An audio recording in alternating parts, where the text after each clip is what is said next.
제가 예전에 어느 책에서 본 이야기입니다. 어느 전투함 초계병이 함장님, 전방에 이상한 물체가 보입니다 라고 보고를 했습니다. 그랬더니 함장님이 뭐라고 명령을 했냐면 당장 동쪽으로 20도 돌리도록 무전을 쳐라. 그래서 그렇게 무전을 쳤습니다. 그랬더니 상대방이 뭐라고 대답하냐면 우리는 돌릴 수 없다, 너네가 돌려라. 그냥 그 말을 듣는 함장이 화가 났어요. 아니, 우리는 전투함이다, 나는 전투함 함장이다, 당장 동쪽으로 50도 돌리지 않으면 발포하겠다. 그랬더니 상대방이 어떻게 무전이 왔냐면 우리는 등대다. 여러분, 등대는 전투함을 비롯해서 모든 배가 항해를 잘하도록 도와주도록 바닷가에 세우는 그런 하나의 도구 아닙니까? 그런데 그 등대를 발포하는 그런 판단 미스를 하게 되면 등대도 파괴될 뿐 아니라 자기 배도 위험에 처할 수 있게 된다는 것입니다. 사실 우리가 함께 웃었지만 그 다음 이야기도 비슷한 상황입니다. 제가 예전에 읽었던 짐 에드워드의 세왕 이야기라는 책이 있습니다. 여기에는 그 세왕이 이제 이스라엘의 일대왕 사울 그리고 다윗, 잠깐이지만 나라를 다스렸던 압살롬에 대한 이야기입니다. 다윗이 골리앗을 무찔러서 이 다윗에게 사울에게 신임을 받습니다. 사울에게 신임을 받아가지고 이제 사울의 비서가 됐는데 사울에게 들리는 소리가 사울이 죽인 사람은 천천히요, 다윗이 죽인 사람은 만만이라는 이야기가 들려옵니다. 그런 노랫소리가 들려오니까 사울이 그 얘기를 들으면서 안에서 시기심이 일어나고 질투심이 일어나게 돼요. 그래서 다윗을 수십 번 칼과 창을 던져서 다윗을 죽이려고 합니다.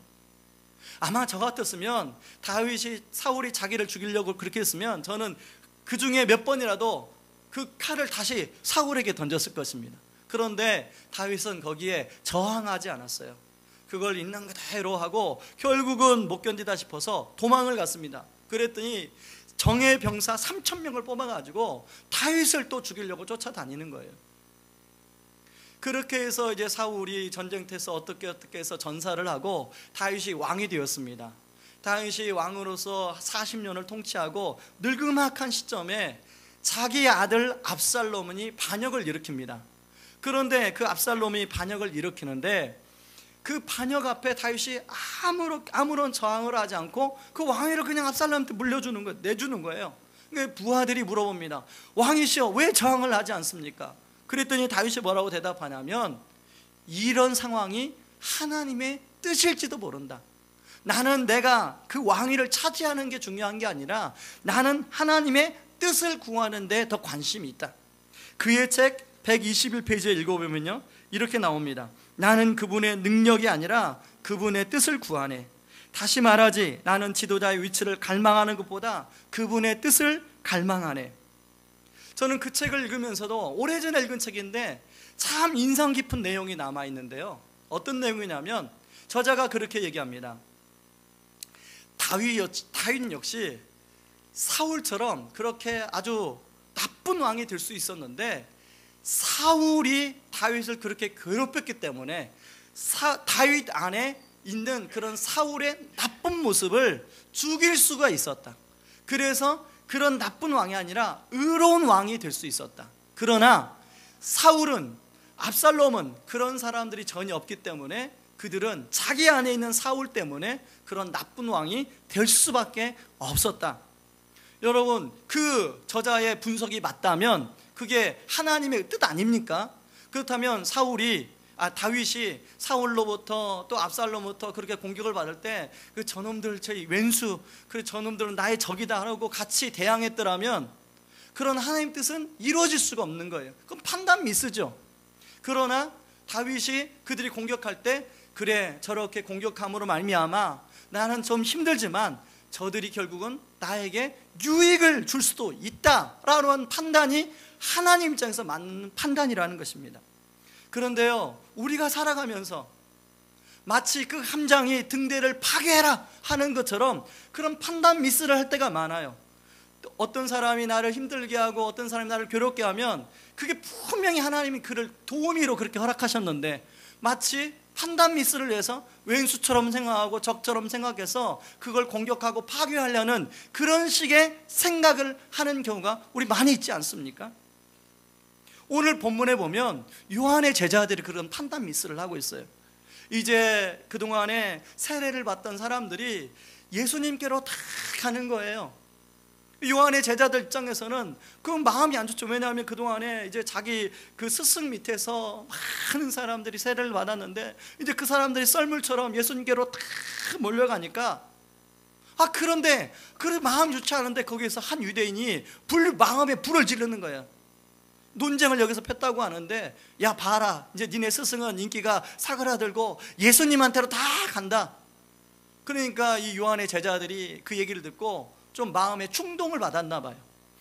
즉각적으로 자기 스승에게 쫓아갑니다. 스승님 큰일 났습니다. 지금 사람들이 다 저 예수님께로 다 가고 있습니다. 스승님 뭐 대책을 세워야 되지 않겠습니까?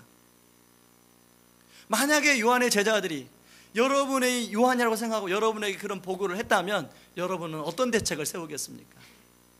야, 우리도 그러면 홍보 전략 피우고 우리도 마케팅 전략 세우고 우리 사람을 끌어와야지. 일반적으로는 그런 생각하지 않겠습니까? 우리 창립할 때요, 운영위원들하고 어떤 것 때문에 고민을 했냐면 이제 교회를 창립하니까 전단지에다가 교회 창립 광고를 넣어서 신문에다 넣어서 이게 알려야 되지 않습니까? 그래야 사람들이 교회가 창립되는구나 알 수 있지 않습니까? 그런데 그것을 하는 것이 옳은가 하지 않는 것이 옳은가를 놓고 운영위원들하고 한참 고민했습니다. 한 운영위원이 목사님 요즘은 백화점도 전단지에 광고 안 넣습니다.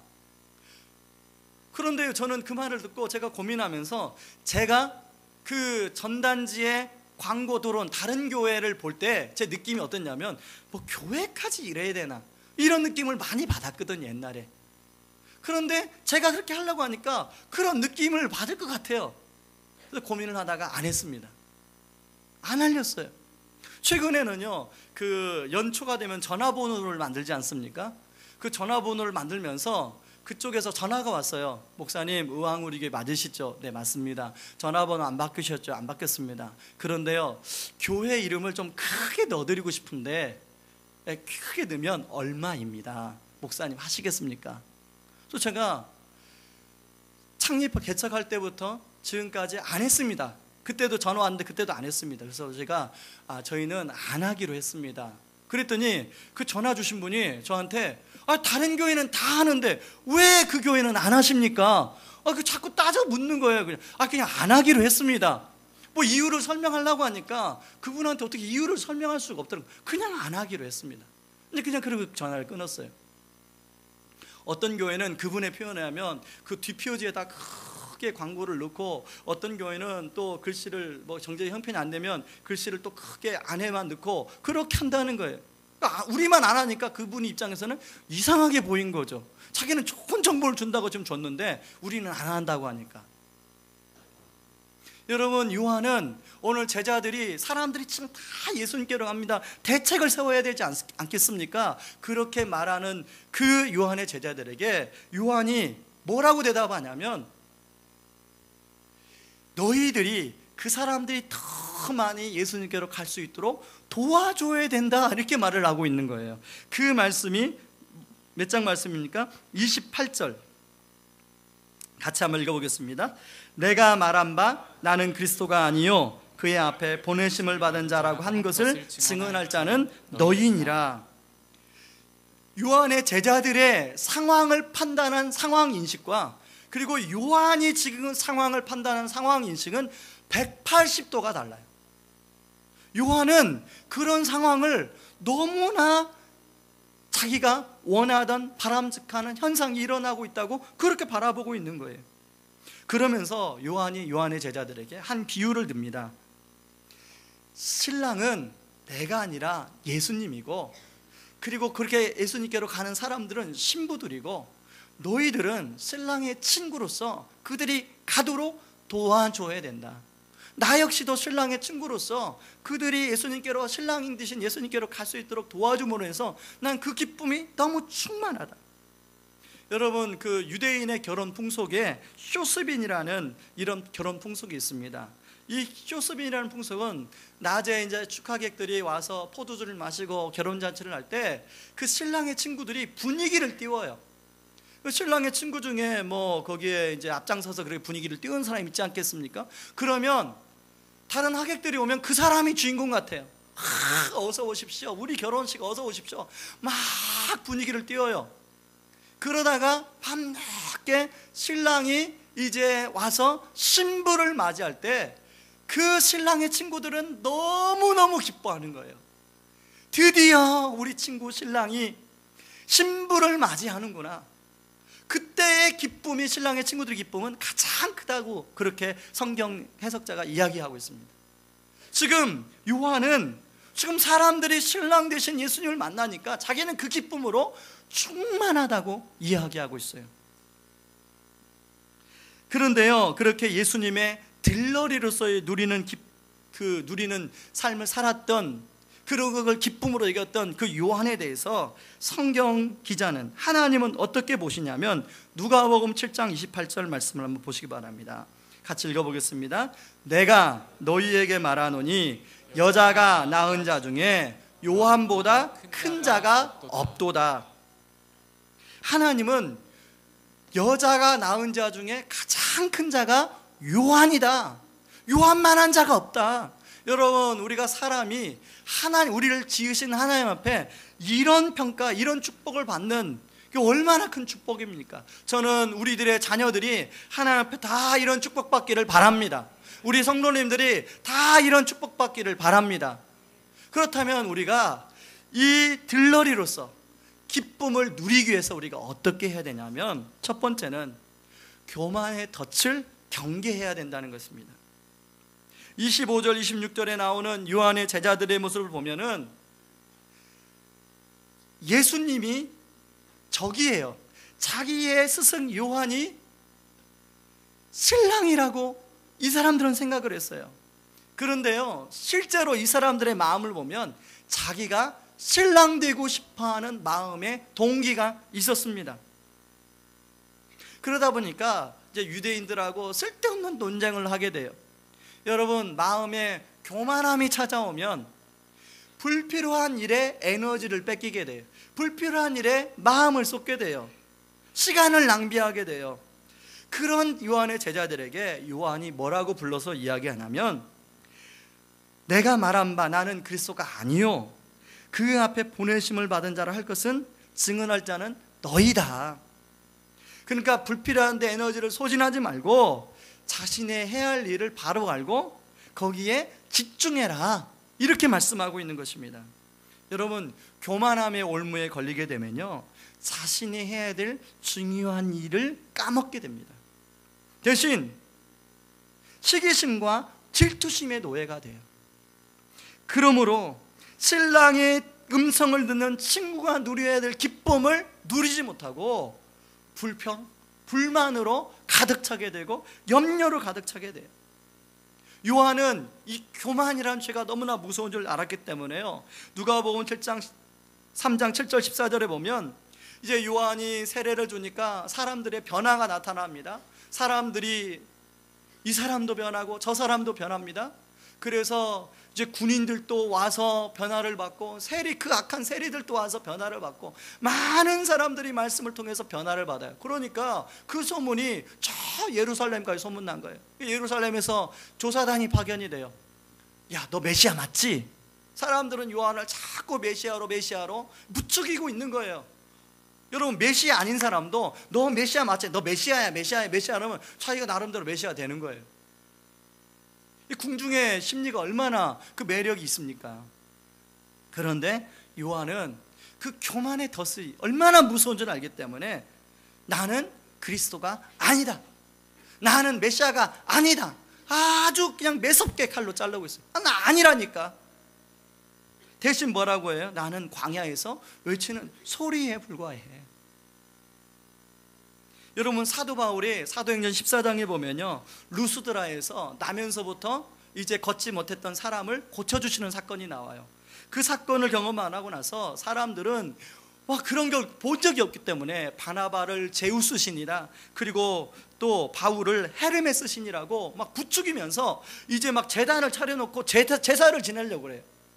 그러니까 바울과 바나바가 자신의 옷을 찢으면서 무리 가운데 들어가면서 나도 너희들과 같은 그런 사람이야, 우리한테 제사하면 안 돼. 왜 그랬을까요? 바울과 바나바가 교만이 얼마나 무서운 줄 알았기 때문에. 사도행전 14장 14절 15절 말씀을 같이 읽어보겠습니다. 두 사도 바나바와 바울이 듣고 옷을 찢고 무리 가운데 뛰어들어가서 소리질러 이르되 여러분이 어찌하여 이러한 일을 하느냐? 우리도 여러분과 같은 성정을 가진 사람이라. 여러분에게 복음을 전하는 것은 이런 헛된 일을 버리고 천지와 바다와 그 가운데 만물을 지으시고 살아계신 하나님께로 돌아오게 함이라. 여러분, 제라드 리드가 쓴 7가지 악과 선이라는 책이 있는데요, 거기에서 교만에 대해서 이렇게 이야기합니다. 기독교 신앙의 스승들에 따르면 근본적인 악덕, 최대의 악은 교만이다. 교만은 다른 모든 악덕으로 이어진다. 교만은 철저히 반하나님적인 마음의 상태다, 이렇게 이야기합니다. 그래서 잠언 저자는 16절 18절에 교만은 패망의 선봉이요 거만한 마음은 넘어짐의 앞잡이니라, 이렇게 이야기하고 있습니다. 예전에 제가 TV에서 그 밀렵꾼을 잡는 환경감시단 늪법 프로그램을 본 적이 있습니다. 참 인상적인 것이 이제 밀렵꾼을 이제 잡기 위해서 그 산에 이렇게 올라가는데, 산에 올라가면서 밀렵꾼들이 설치해 놓은 덫들이 너무나 많아요. 그런 야생동물을 잡는 덫들을 이 환경감시단원들이 우리 이제 TV 카메라에 보여주는 거예요. 자, 덫을 해체하면서 이게 덫입니다, 또 여기도 덫이 있습니다, 계속 산에 올라가면서 덫을 해체하면서 올라가는 거예요. 그런데 그 덫을 보여주고 해체하며 올라가다가 이 환경감시단 전문가 아닙니까? 자기가 덫에 밟힌 거예요. 자기 발이 덫에 걸린 거예요. 제가 그걸 보면서 깨달아지는 게 있더라고요. 우리는 주변에 어떤 사람이 조금만 교만해도 저 사람 교만하구나 금세 알아차려요. 그리고 또 누가 또 교만하면 저 사람 또 교만하구나 금세 알아차려요. 마치 환경감시단원처럼 이게 덫입니다, 이게 교만의 덫입니다, 금세 우리는 알 수 있는데, 그러다 보고 자기가 전문가라고 생각했는데 자기도 모르게 자기 그 덫에 밟히더라는 거죠. 걸리더라는 거죠. 그걸 보면서 저는 나름대로 말씀을 가르치는 전문가 아닙니까? 그런데 성도들에게 이게 교만입니다, 교만을 조심해야 됩니다, 막 핏깃 들고 교만을 조심해야 됩니다. 그런데 저도 모르게 교만의 덫에 발에 걸릴 수 있다는 것입니다. 여러분, 저는 주일 말씀을 전하고 집에 이렇게 가면 이게 말씀을 스크린을 해봐요. 제가 혹시 선을 넘어서 좀 교만하게 이렇게 말한 게 없나. 그런데요, 하나님 앞에 책망을 듣고 회개한 적이 너무나 많아요. 하나님, 제가 그 말까지는 안 했어야 되는데 제가 또 그랬습니다. 여러분, 저는 그렇다면 여러분들은 어떻습니까? 여러분 교만의 덫으로부터 정말로 자유로우십니까? 저는 이 교만의 덫으로부터 우리가 늘 점검하고 우리를 살펴보는 말미암아 우리가 내가 신랑이 아니라 들러리로서의 기쁨을 누릴 수 있기를 바랍니다. 두 번째는 자신에 대한 정확한 인식이에요. 요한의 제자들 중에요, 1장에 보면 안드레와 요한이라는 사람이 나와요. 이 안드레와 요한은 자신의 스승 요한이 저 사람이 세상 죄를 지고 하는 어린 양이야, 나를 따르지 말고 저 사람이 진짜니까 저분을 따라가라. 그래서 요한과 안드레가 예수님을 따라갑니다. 여러분, 저는 그 말씀을 생각하면서 요한의 제자들이 많았을 텐데 세례 사도 요한하고 안드레에게만 그 말을 했을까요? 아마 요한의 제자들에게, 나머지 제자들에게 다 그 얘기를 했을 거예요. 근데 그 당시 대세가 어떤 대세냐면 많은 사람들이 지금 요한한테 와서 요한이 메시아입니다, 지금 그런 분위기인데, 예수님한테는 지금 사람들이 몰리지 않는데 예수님을 따라가라고 하면 여러분 같으면 따라가겠습니까? 대세가 지금 여긴데. 그거 쉽지 않은 거예요. 아마 안드레와 요한 외에 나머지 제자들은 여전히 세례 요한에게 남아 있었던 것 같아요. 세례 요한 밑에서 자신의 나름대로 야망을 펼쳐보고 싶은, 자신이 신랑 되고 싶은 그런 마음이 있었던 것 같아요. 그런데 그런 제자들하고는 달리 요한은 자기를 어떻게 인식하고 있냐면 3장 28절에 그의 앞에 보내심을 받은 자, 더 이상 더 이하도 아니에요. 그리고 자기는 신랑의 음성을 듣고 기뻐하는 자, 그는 흥하여야겠고 나는 쇠하여 하는 자, 이렇게 이야기하고 있습니다. 또 요한복음 1장 23절에 보면 나는 광야에서 외치는 소리에 불과하다. 요한은요, 광야에서 복음을, 주님의 오실 길을 외치다 보니까 사람들의 관심을 많이 받게 됐어요. 요한이 세례를 준 것도 실제로 요한복음 1장 31절에 보면 사람들이 그 당시 예수님이 왔는데 예수님이 누군지를 몰라요. 그래서 하나님이 요한에게 맡기신 사명은 뭐냐면, 사람들 아무도 예수님이 누군지를 모르니까 네가 세례를 주다 보면 어떤 사람이 와서 그 사람 위에 성령이 비둘기처럼 내리면 그분이 예수님인 줄 알고 그분을 사람들에게 알려줘라. 그게 요한의 사명이에요. 그 역할을 합니다. 요한복음 1장 31절, 나도 그를 알지 못하였으나 내가 와서 물로 세례를 베푸는 것은 그를 이스라엘에 나타내려 함이라 하니라. 내가 보고 그가 하나님의 아들이심을 증언하였노라 하니라. 그렇게 하다 보니까 많은 사람들의 관심을 받게 된 거예요. 그런데 그런 사람들의 관심 앞에 요한은 흔들리지가 않아요. 사람들이 뭐 메시아라고 충동을 하고 뭐 엘리야라고 충동을 해도 전혀 흔들리지 않아요. 오히려 오직 자신의 일에 집중하고 자신의 역할을 충실하게 감당하고 있는 것입니다. 사실 우리는 요한의 제자들이 요한에게 와서 그렇게 보고한 의도에는 자신이 신랑 되고 싶어하는 마음이 있었던 것처럼 우리도 신앙생활하면서 우리가 신랑 되고 싶어하는 그런 마음의 욕심이 있지 않습니까? 그러다 보니까 신앙생활조차도 자기중심적이에요. 우리가 하나님의 영광을 위해서 그렇게 살아야 된다, 주님의 영광을 위해서 살아야 된다고 찬양은 하지만 실제로 중요한 결정을 하고 중요한 판단을 할 때는 나의 영광, 나의 기쁨을 위해 사는 경우가 너무나 많아요. 예전 교회에서 아이들을 포함해서요 한 60여 명 이상 태국의 단기 선교를 데리고 간 적이 있습니다. 이제 60명 정도 데리고 가면은 뭐 임용 봉사팀, 거기에 또 미디어 팀, 또 그 의료 선교팀, 문화사역팀, 뭐 행정팀, 이렇게 팀을 나눠가지고 이제 가서 섬기게 되는데요. 첫날 태국 선교사님 그 사역하는 곳에 도착을 했는데 이 선교사님께서 어떤 팀은 환영하고 어떤 팀은 환영을 하지 않는 거예요. 이제 사역을 해야 되는데 자기가 환영하는 팀은 적극적으로 도와주고 환영하지 않는 팀은 적극적으로 안 도와주고 뭐 사역 이것저것 요구해도 안 도와주는 거예요. 그러니까 이제 저한테 와서 이야기를 할 거 아닙니까? 선교사님한테 이야기해서 좀 도와주게 해주세요. 그래서 제가 여러 번 선교사님한테 선교사님 저 팀도 좀 도와주세요. 선교사님 도와주질 않는 거예요. 그러니까 다른 팀원들이 입술 이렇게 나왔어요. 그래서 이제 저녁에 밤늦게 팀장 모임을 하게 되는데 아니야 다를까 팀장 모임에서 어떤 얘기가 나오냐면, 목사님 우리가 여기 어떻게 왔습니까? 휴가를 반납하고 자비량으로 이렇게 멀리 선교지에 왔는데 우리가 이런 대우 받으려고 왔습니까? 우리 당장 오늘까지만 사역하고 그냥 짐 싸서 내일 갑시다. 그렇게 얘기하니까 한 두 분이 그렇게 얘기하니까 막 다른 팀장님들도 맞습니다, 그렇게 합시다. 근데 저도 그 얘기를 들으니까요 저도 막 그렇게 하고 싶은 거예요. 선교사님 하는 행동을 보니까 뭐 여기는 차라리 그냥 안 도와주고 앞으로 다른데 그냥 선교지 가는 게 훨씬 낫겠다, 막 이런 생각이 드는 거예요. 그 순간 오늘 우리가 살펴봤던 29절 말씀 떠오르는 거예요. 29절 말씀을 가지고 하나님께서 저에게 뭐라고 책망하시냐면, 계서봐, 내가 신랑이 되려고 하니? 너는 나의 사역을 도로운 들러리 아니니? 신랑은 나야. 내가 영광 받으면 되고 너는 들러리로서 충실하면 된단다. 그래서 제가 번쩍 그 순간에 이게 아니구나. 그러고서 팀장들을 부었어요. 그리고 팀장들한테 이 말씀을 펼쳐서 함께 나눴습니다.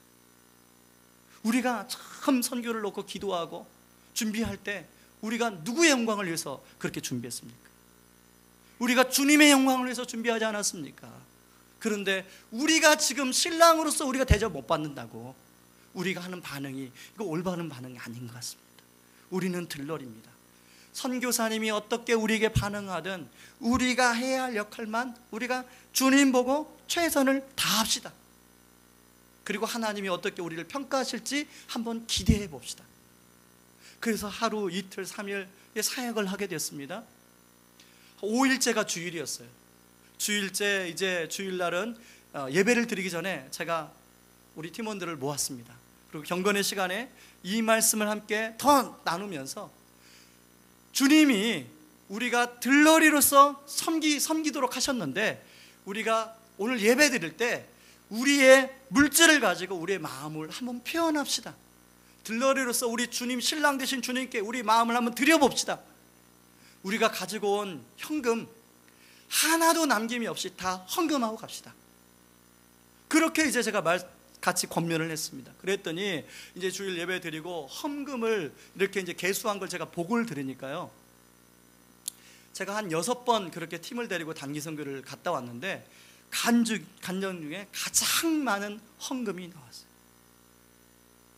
그리고 마지막 날 이제 우리 단원들 모아놓고 같이 은혜를 나누는데 이곳저곳에서 선교사님 비록 자기를 도와주지 않았지만 하나님이 직접 부어주신 은혜가 너무 많다는 거예요.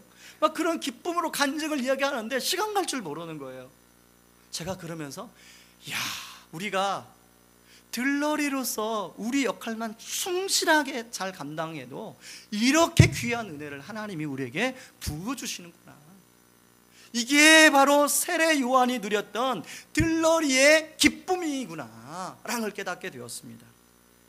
저는 여러분 우리가 여전히 신앙생활에서 내가 신랑으로 대우받기를 원하지 않습니까? 여러분 올해 여러분이 어떤 교회에서 봉사를 하면서 누구에게 그 부분에 인정받기를 원하지 않습니까? 누가 그걸 인정해 주지 않는다고, 누가 나를 대우해 주지 않는다고, 저를 누가 목사로 그렇게 존중해 주지 않는다고, 그건 옳은 태도가 아니라는 거죠. 저는 말씀을 준비하면서 나는 그동안에 들러리로서 잘 이 교회를 목양했는가, 그렇게 저를 많이 살펴보게 되었어요. 걸어가면서도 나는 들러리인가 신랑인가 질문을 저한테 던져보는 거예요. 그래, 오늘 예배 내가 앞에서 말씀을 전하지만 들러리로서 말씀을 잘 전해야겠다. 우리 주님이 온전히 영광 받으시도록 들러리로서 내 역할을 충실하게 감당해야겠다. 그렇게 기도하고 이 자리에 나왔습니다. 여러분 오늘 예배 자리에 왔는데 내가 은혜 받고, 그거 중요하죠. 그는 내가 은혜 받기 전에 여러분의 마음과 뜻과 정성을 다하여 신랑 되신 예수님께 영광을 돌리는 게 그게 우선이라는 거예요. 그렇게 돌릴 때 하나님이 우리 들러리에게 기쁨을 부어줄 줄 믿습니다. 세 번째는 들러리의 기쁨을 잘 누리기 위해서는 신랑 되신 예수님을 드러내라는 거예요. 요한복음 3장 28절에 요한의 제자들에게 뭐라고 당부합니까? 내가 말한 바 나는 그리스도가 아니요 그 앞에 보내심을 받은 자가 라고 한 것을 증언할 자는 너희니라. 다시 말해서 너희들은 가서 증인의 삶을 살아야 된다. 나를 증인하는 증인의 삶이 아니라 예수 그리스도를 증언하는 증인의 삶을 살아라, 이렇게 이야기하고 있습니다. 그러면서 예수님과 자꾸 헷갈리니까 뭐라고 지금 예수님과 자기를 가르쳐주고 있냐면 31절부터 35절까지 자신과 예수님의 차이를 다시 한번 제자들에게 설명해 주고 있어요. 첫 번째는 예수님은 위로부터, 하늘로부터 오신 분이고 나는 땅에서 태어난 사람이다. 그러니까 근원부터가 다르다. 나한테 주목하지 말고 예수님께 주목해라. 두 번째는 32절 33절에서 나는 땅에 속한 것을 말하는데 예수님은 친히 하나님으로부터 직접 받은 말씀을 가르쳐준다. 그것도 성령이 한량없이 주시는 은혜로 그 말씀을 선포한다. 그러니까 예수님과 나와 다르다. 세 번째는 하나님이 예수님에게는 만물을 다 그의 손에 줬다. 근데 나는 아무것도 없다. 그러기 때문에 다르기 때문에 그 예수님을 너희들이 증언해야 된다 라고 이 세례 요한이 이야기하고 있습니다. 예수님의 증인의 삶을 살아야 되는 이유, 제자들한테 이렇게 말하는 이유가 36절에 나오는데요. 36절 같이 읽어보겠습니다. 같이 읽습니다. 시작. 아들을 믿는 자에게는 영생이 있고 아들을 순종하지 않은 자는 영생을 보지 못하고 도리어 하나님의 진노가 그 위에 머물러 있느니라.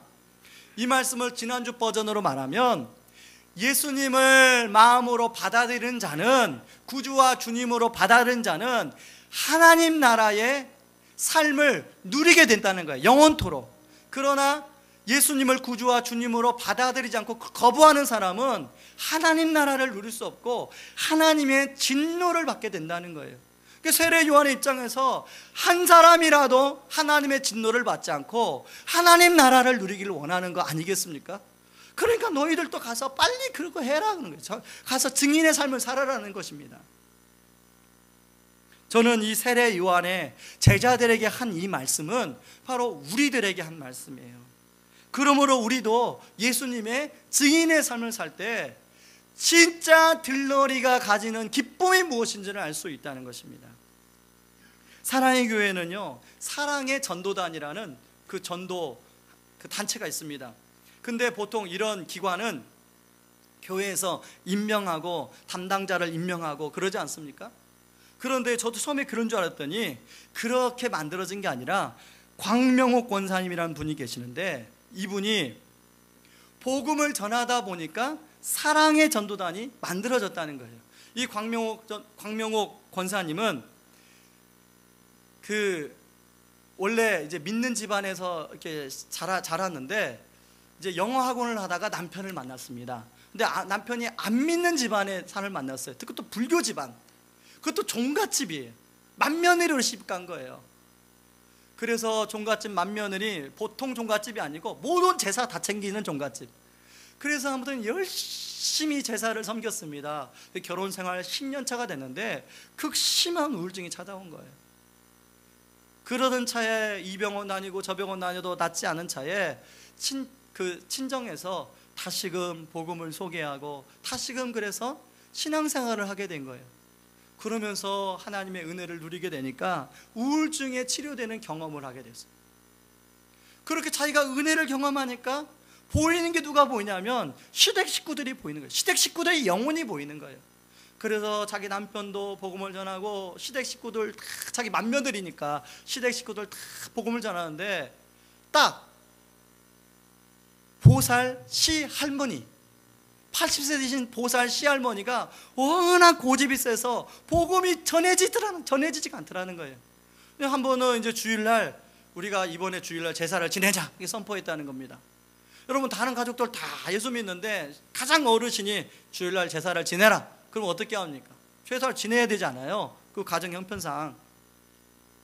그래서 이제 막 제사를 준비하는 찰나에 이분도 이제 직장 생활을 하고 또 이분의 시어머니 되는 분도 직장 생활을 하는데 이 시할머니가 자기 며느리, 자기 손주 며느리가 다 직장 생활을 하니까 이 시할머니가 이제 진두지휘하면서 음식을 장만했어요. 아마 정정하셨나 봐요. 80세 돼도. 그래서 80세 돼도 음식을 장만하는데 김치를 담다가 허리를 삐끗했어요. 병원에 입원했네요. 자, 가장 큰 어르신이 병원에 입원했는데 지금 제사를 드릴 수 있습니까? 없죠. 근데 어르신 같은 경우가 삐끗해서 병원에 입원하면 이게 나중에 큰 병으로 이렇게 진행이 되잖아요.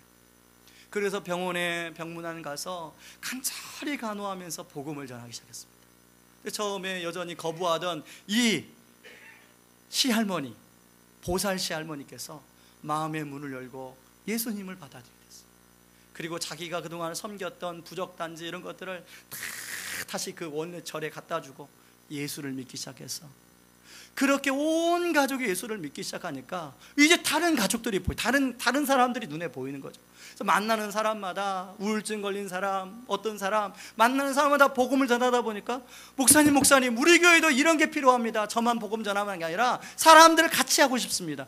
그래서 사랑의 전도단이 생기게 되어졌다는 거예요. 여러분, 저는 이 광명호 권사님이 경험한 들러리로서의 복음 전하는 기쁨, 이 기쁨을 우리가 누리기를 원합니다. 제가 이렇게 이제 교회에 있으면요, 주일날 성도님들이 어떤 분을 모시고 밝게 인사하면서 목사님 제가 오늘 지난주에 전도한 사람이 오늘 나오기로 했어요. 그래서 지금 기다리고 있는데 여기 왔어요. 목사님께 꼭 인사시켜주고 싶어요. 근데 이분의 얼굴이 너무 기쁜 거예요. 아마 여러분도 그거 경험해 보셨을 거예요. 내가 주일날 어떻게 해가지고 복음을 전도해서 이분이 새로 나오게 됐는데 그분이 정말 교회로 왔어요. 나올까 안 나올까 막 했는데 나왔어요. 여러분, 그 기쁨이 어때요? 그때 너무 기쁘지 않아요? 저는 전도 폭발 훈련을 6년을 지도했습니다. 참 다양한 분이 많았어요. 그 중에 아주 심한 우울증이 걸린 분이 있어요. 나중에 저는 왜냐하면 제 교구가 아니니까 그분의 상황과 형편을 잘 몰라요. 근데 어찌하찌든 그런 배경이 있어요. 한 번은 이렇게 제 모임을 인도하고 있는데 그분이 책상을 쾅 치면서 꽝 엎어져서 우는 거예요. 여러분 생각해 보시죠. 예배를 드리고 있는데 그냥 책상을 쾅 치고 엎어져서 우니까 저는 저 사람 왜 그러시나, 지금 저분이 왜 그러시나 모르니까. 그리고 그분이 다음에도 그 모임에 와야 되잖아요. 그분이 이유가 있고 그분이 치유가 돼야 되니까. 그래서 그 주변 분들을 통해서 그분이 왜 그런지를 알고 그분을 상담하고 그러면서 그분이 다음 주도 그 자리에 오셨어요. 근데 다음 주에 그분이 오셨는데 성령님이 역사하기 시작합니다. 말씀을 전하기만 하면 눈물을 계속 흘리는 거예요. 그리고 그 학기가 끝났습니다. 저는 그분이 왜 그랬는지 몰라요. 그냥 그 학기 끝났는데 저한테 종강 때 장문의 편지를 보냈어요. 목사님, 이번 학기에는 제가 전도 폭발 훈련에 들어와서 얼마나 많은 은혜를 누렸는지 모릅니다. 제가 복음을 전하면서 제가 여러 가지 문제가 있었는데 그런 문제에 빠지는 것이 아니라 문제에 빠져나와서 기쁨을 누릴 수 있는, 그리고 또 그런 경건의 시간을 통해서 기쁨을 누리는 그런 시간이 되었습니다. 여러분, 저는 그분의 그 장문의 편지를 보면서 들러리가 누리는 기쁨이 이런 것이구나 라는 것을 다시 한번 알게 되었습니다. 여러분, 3월 31일은 부활절입니다.